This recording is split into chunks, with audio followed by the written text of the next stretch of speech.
Hallo zusammen, also ich gehe gerade nach dem Training jetzt zum Mittagessen und das Restaurant in Indonesien, das lokales Restaurant funktioniert nämlich so. Geil. Kannst einfach so auswählen. This one, grill. I put like that? Oh, you wait first. Jetzt fange ich sogar an zu arbeiten da. 33.000. Und dann tun die den für dich grillieren. Ah, Coconut. Kokosnussschale ist wie ist Kohle. Mit im Restaurant drin ist einfach nur das. Aber die sind nicht zum Essen. Und ca. 20 Minuten später wird euch dann das serviert.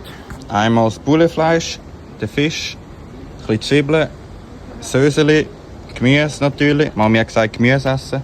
Das Ganze mit dieser Aussicht hier Kostet mich jetzt stolze 72'000. Ich muss es selber schnell in den Rechner eingeben, um zu schauen, wie teuer das ist. Aber ich schreibe es da hin. Hör auf Schnurren und nimm einen Biss. Es schmeckt noch besser, ohne geschissen. Ein guter.